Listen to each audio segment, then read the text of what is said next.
Yose reka nongere mfate umwanya ngusuze mwifuza kugiye byiza reka ngusuze ni mu bice by'itandukanye by'isi uri mu gihugu cy'u Rwanda uri ku mugabane wa Afrika iburayi Aziya ndetse na muri Amerika nakubwiye ati komeza ugire ibihe byiza cyane kabeza nawe niba bitameze neza ndakwihanganisha ngo ati komera shikama nko kwizera no kwihangana biri mu igisubizo cya byose buriya reka kandi ngusuze wowe ukigera kuri icano ubwo ati niba bwa mbere ukigera ukoroza twari kujya kujyubana natwe mu biganiro ndetse n'amakuru tubagezaho buri munsi gatanu kuri gatanu reka kandi uyu munsi amaze kujya tuza kuganira ku bahanzi 10 bize amashuri kurusha abandi hano mu gihugu cy'u Rwanda. N'urudone rw'abahanzi nyarwanda 10 bize amashuri menshi kurusha abandi. Uyu munsi rero ni nkuko musanzwe mumenyereye ndi wa mutipe wanyu Irene on top mu Rwanda rero uko imyaka igenda itambuka niko abahanzi nyarwanda bagenda banoza ibyo bakora byerekeye n'umuziki wabo gukora ibingibi byose bisaba kuba uri umuhanzi ufite impano ndetse bikaba akarusho iyo umuhanzi yize amashuri asanzwe ashobora kuba yamufasha bitewe n'ubumenyi yayakuyemo kuba umuhanzi yarize bimwongerera amahirwe yo kuba yakora akandi kazi gashobora kunganira umuziki akora. Uyu munsi rero yose rero twa TV twabateguriye urutonde rugizwe n'abahanzi 10 bize amashuri ya kaminuza. Nubwo ari urutonde ruriho abahanzi 10 gusa mu Rwanda harimo n'abandi bahanzi benshi bagiye biga andi mashuri gusa ayurwo twabateguriye umunsi nabasumbya abandi amashuri cyane kandi bamwe mu bahanzi bazwi. Uyu munsi rero nimo tugiye kuguvira umuzi nkuko muzadwe menyera ravuga ati kora subscribe kuri icano kugira ngo ujye ukomeza kubana natwe mu makuru tukugezaho. Reka duhere ku mwanya wa 10 rero tuzamuka ku mwanya wa mbere umenyanzi ufite amashuri menshi kurusha abandi ninde twagiye ku mwanya wa 10. Yeze ku mwanya wa 10 w'abo bahanzi bafite amashuri menshi kurusha abandi turasanga uwitwa Platini. Uyu muhanzi yitwa Neme Platini yamenyekanye cyane ubwo yarimbaga mu itsinda rya Dream Boys. Uyu yasoje icyiciro cya kabiri cya kaminuza aho yize muri kaminuza y'u Rwanda ishami rya Huye. Platini mu minsi ishize nibwo yatangiye kugenda ateza umuziki we cyane imbere nyuma yuko atandukanye na mugenzi we TMC yatangiye gushyira imbaraga nyinshi muri muziki cyane ko muri minsi ari gukora nabo bita 1% bo muri Nigeria. Urumva rero ntabwo ajya gukorana n'aba bagabo utarize doko bamwe mu bagabo baba promoter cyane kabisa bafite n'amafaranga menshi gusa nanone Platini ngo ndibuze kumuvugaho byinshi kugira ngo naza kugutindira twihuta cyane tumarwe ku mwanya wa 9. Yeze ku mwanya wa 9 w'abahanzi bafite amashuri menshi kurusha abana mu gihugu cy'u Rwanda tuhasanga uwitwa Israel Mbonye. Uyu ni umuhanzi ukunzwe cyane mu gihugu cy'u Rwanda mu ndirimbo ziramya no guhimbaza Imana. Uyu muhanzi yasoje icyiciro cya kabiri cya kaminuza mu bijyanye na farumasi yize mu gihugu cy'Ubuhinde. Ngira ngo babyumva ko yize mu byerekeye no gukora muri n'ibyerekeye na farumasi ndetse n'iby'ubuganga muri makeya dore ko amashuri yasoreje mu gihugu cy'Ubuhinde. Uyu Israel Mbonye rero so gukundwa cyane hano mu gihugu cy'u Rwanda ngira ngo yiyonge afite n'agatitire ko kuba yarayize kaminuza mu cyiciro cya kabiri cya kaminuza mu bijyanye na farumasi. Ibi rero aza ku mwanya wa 9 w'abahanzi bafite amashuri kurusha abandi hano mu gihugu cy'u Rwanda. Turaza kwihuta cyane tumanuke ku mwanya wa 8. Ku mwanya wa 8 tuhasanga izina ry'ukunda kwita Super Manager. Uyu ni umugabo wamenyekanye cyane ku izina rya Super Manager. Uyu mugabo kandi icyo nakubwira Patrick akaba ariko yitwa Gakumba. Uyu Super Manager umwe mu bagabo bamenyerewe cyane hano ndetse banakuzwa cyane mu biganiro akunda gutanga binyura ku rubuga rwa YouTube ndetse uyu muhanzi yasoje icyiciro cya kabiri cya kaminuza aho yize ibijyanye n'uburezi yize mu gihugu cya Tanzania. Uyu mugabo rero nkuko akunda kwita ko ari Super Manager hejuru cyane ngabizo ko afite n'abandi bantu benshi agiye managinga yaba abahanzi ndetse n'abakiriye ba football. Uyu mugabo ikindi nakubwiye bujye mu mureka ikire dore ko yize ibyerekeye n'uburezi cyane kabisa dore ko ari umugabo ukunda kwikira mu kwiyemera dore ko mu mvugo nyinshi agomba gukorera kuvuga ko kubuziranye na Super Manager kujya muri banki ngo baguhe inguzanyo kuva kuvuze kuziranye nawe gusa. Rumwe mu bagabo bikina bishyira hejuru ariko nanone reka jya bivuga kuko afite icyiciro cya kabiri cya kaminuza yihuguriyemo mu gihugu cya Tanzania.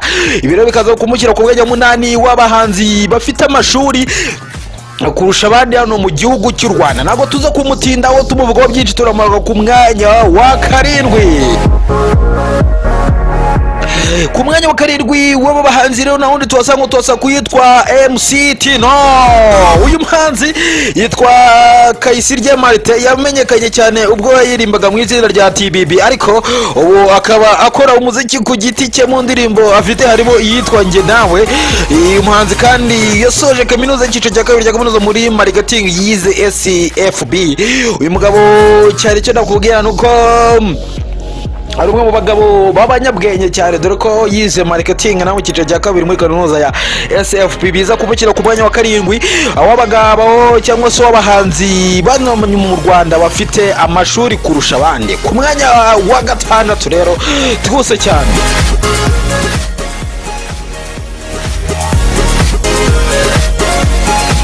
Yeso, ku mwanya wa gatandatu w'aba bahanzi bafite amashuri bibitseho impamyabumenyi zo muri kaminuza, benshi ni mu cyiciro cya kabiri cya kaminuza, turasanga uwitwa Ziggy Double Five. Uyu muhanzi yitwa Fakiri Nshimiyimana, yamenyekanye mu ndirimbo zitandukanye mu yitwa Sherinanga, akaba yararangije icyiciro cya kabiri cya kaminuza muri Kiye. Uyu mugabo nawe ni umwe mu bagabo batakunzwe kuvuga cyane, ariko yagiye amenyekana cyane nk'uko nabikubwiye, yamenyekanye muri ya ndirimbo yitwaga yise Sherinanga. Uyu mugabo kandi nabo abantu benshi bakaba batari bazi yuko ari umwe mu bagabo bibitseho aya mashuri, cyane ko iby'umuziki yasaye nk'aho bigendamo gakeya akikomeza izindi business yize.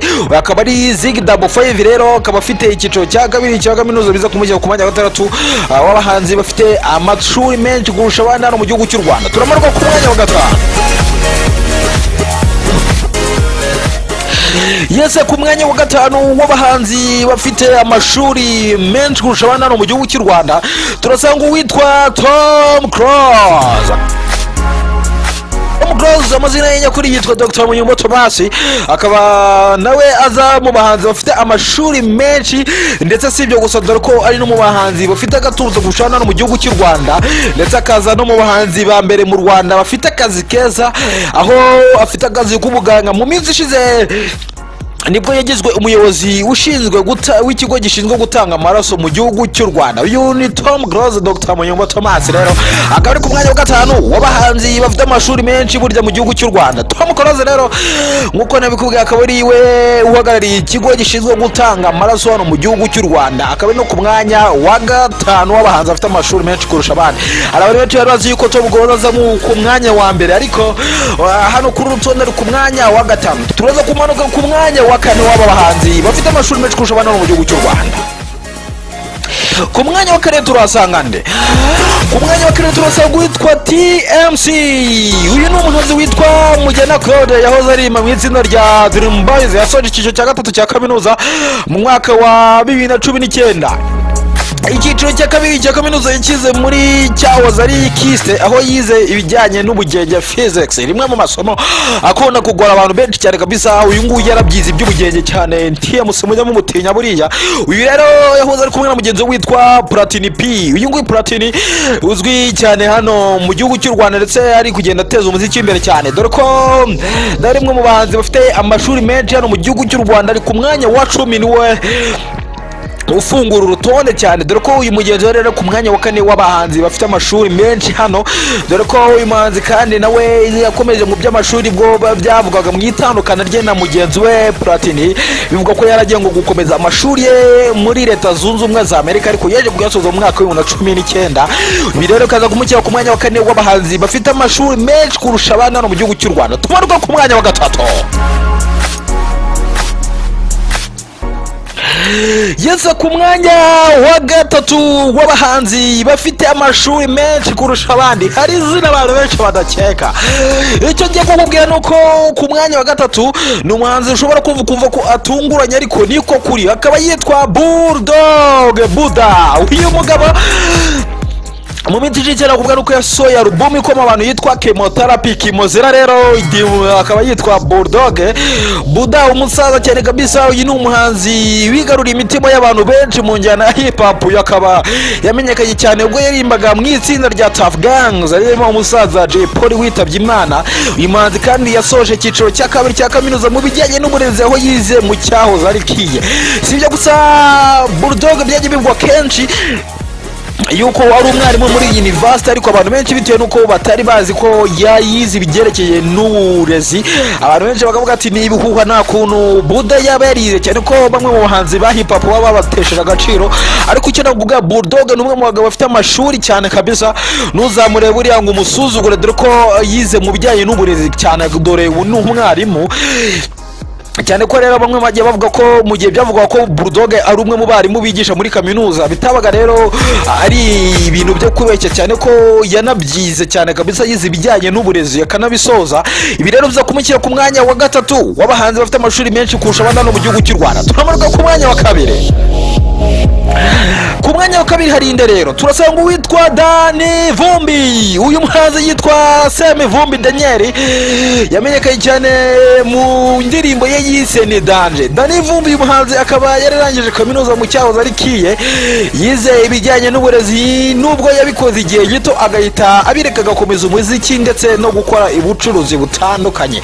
Dani Vumbi nibyo nakubwira rero, Semi Vumbi Daniel cyangwa se Dani, nyuma yo kwiga ibyerekeye n'uburezi yigishije gatoya cyane, ahita yikomeza mu zindi business ze ndetse n'umuziki, dore ko ari umwe mu bagabo bazwiho kugifiya bafite impano mu by'umuziki cyane ndetse no kwandika mu indirimbo zigiye zitandukanye. Dani Vumbi rero nawe ni umwe mu bahanzi bafite impamyabushobozi y'icyiciro cya kabiri cya kaminuza, dore ko aza ku mwanya wa kabiri w'abahanzi bafite amashuri menshi kurusha abandi hano mu gihugu cy'u Rwanda. Turamanuka ku mwanya wa mbere.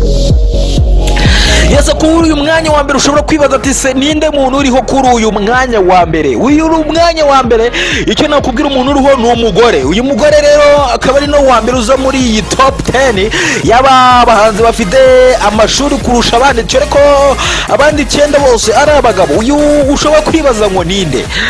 Uyu ni umwe mu bagore bakunzwe cyane ndetse banakunzwe mu gihe gishize na n'ubu ngubu, akaba amazina yitwa Jean d'Arc Butera Knowless. Ni uri ku mwanya wa mbere w'abahanzi bafite amashuri menshi kurusha abandi hano mu gihugu cy'u Rwanda. Umuhanzi uri mu bakunzwe cyane mu Rwanda mu ndirimbo zitandukanye zibanda ku rukundo, niwe n'umwe mu bahanzikazi bize amashuri menshi mu Rwanda, akaba yarasoje icyiciro cya gatatu cya kaminuza mu bijyanye n'ibaruramari, yize muri Christian University ibarizwa muri leta ya Oklahoma. Yasoje icyiciro cya gatatu cya kaminuza muri 2019. Knowless icyiciro cya kabiri cya kaminuza yakize muri Iyerika, naho n'ubundi yari yarahize ibirebana n'ibaruramari. Knowless rero icyo nakubwiye ni umwe mugore cyangwa se umwe mutegarugori rukombi uri ku rutonde rw'abahanzi bafite amashuri menshi kurusha abandi hano mu gihugu cy'u Rwanda. Ikaba rero ari nawe uyoboye, dore ko ari ku mwanya wa mbere w'abahanzi bafite amashuri menshi kurusha abandi. Ushobora kwibaza ati se nk'abandi bahanzi ba Blues Melody n'abandi bagiye baherereye hehe? Cyane ko nabo ari abahanzi bakunzwe cyane, ariko nabo bagiye bafite amashuri make nk'ayo muri secondaire aho ngaho. Gusa icyo nakubwiye, uru ni urutonde rw'abahanzi 10 bakunzwe cyane bafite amashuri menshi, cyane ko hari abandi bagiye bayafite, ariko iyi ni top 10. Uko rero abantu benshi bagiye babyibazaho bakavuga ati se wazatubwiye abahanzi baba bafite amashuri menshi kurusha abandi. Ngabo rero ngayo guko mwuviriye umuzingo w'aba bahanzi, nkubwira ko yose Network TV ni wa mutipe wanyu no top kujya mu gikomeza kwana natwe, nuko gukora subscribe kwisha no ndetse like share no comment. Ushobora kutugezaho igitekerezo cyangwa se inyunganizi n'ingingo wakifuza ko twazagana ubutaye ubinyuje muri comment, ukaba wadusangiza igitekerezo cyawe cyangwa se igwa wakifuza ko twaza kuganira ndetse n'ikiganiro wakifuza ko twakugezaho. Iyo ni rero topic avuga ati Imana wumugisha kubw'umwanya wanyu, mukomeze mu gihe byiza kandi mugubwa neza. Amahoro Imana kubeza bane namwe. Ciao ciao.